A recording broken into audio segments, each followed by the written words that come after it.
கர்த்தருக்கு ஸ்தோத்திரம். இன்று நம்ம பார்ப்பது 1 தீமோத்தேயு 4வது அதிகாரத்தை நம்ம பார்க்குறோம். இந்த அதிகாரத்தில் முதல் வசனத்திலே ஆவியானவர் என்ன சொல்கிறாருன்னா, ஆவியானவர் சொல்கிறது என்னென்னா, ஆவியானவர் வெளிப்படையாக சொல்கிறது என்னவென்றால்,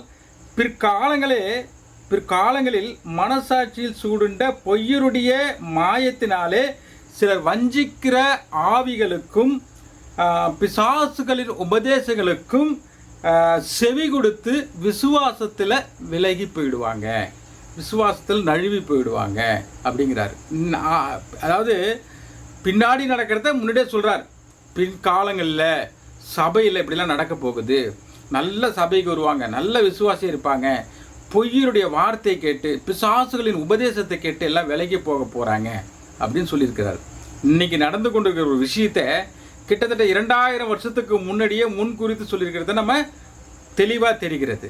ஏன்னா நல்ல சபைக்கு வருவாங்க, சிலருடைய பேச்சு கேட்டு, அதாவது அங்கே போனால் உன் காரியம் இங்கே சரியாயிடும்பா, இந்த இடத்துக்கு போனால் நீ உனக்கு பெரிய பணக்காரன் ஆகிடுவ, இந்த இடத்துக்கு போனால் நீ குழந்தை உனக்கு கிடைச்சிக்கும், இப்படி தனக்கு தேவையானதெல்லாம் அங்கே போனால் கிடைச்சிக்குன்னு சொல்லிட்டு அவரோட சொல்கிற வார்த்தையை கேட்டு தான் கடைப்பிடித்து வந்த விசுவாசத்தை விட்டு விலகி போயிடுவாங்க. இதுதான் இன்றைக்கி நடந்து கொண்டு இருக்கிறது. எல்லா சபையிலும் முக்கியமாக எல்லா இடத்துலையும் நடந்து கொண்டு இருக்குது. அங்கே விலைக்கு போய் நடுத்தருள் நிற்கிறது, ஒன்றுமே இல்லாமல் கிடக்கிறத நம்ம பார்க்குறத நம்ம தெளிவாக தெரிகிறது. அப்புறம் என்ன சொல்கிறாருன்னா, வசனம் 3-4 வசனத்தில் என்ன சொல்கிறாருன்னா, எதையெல்லாம் சாப்பிடணும், எப்படி நம்ம சாப்பிட்றத பற்றி சொல்கிறார்.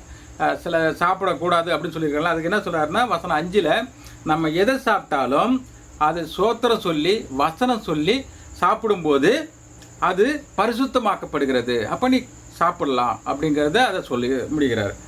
அது மாதிரி நிறைய அறிவுரைகள் சொல்லி வசனம் 12 என்ன சொல்கிறாருன்னா, நீ நம்முடைய வயதை காட்டி சொல்கிறார். நம்ம வயதை வைத்து ஒருவர் உன்னை அசட்டை பண்ணாதபடி கவனமாக இருந்துக்க அப்படிங்கிறார். அதாவது நிறைய பேர் இந்த வயசில் நம்மளை கேலி கிண்டல் பண்ணுவாங்க.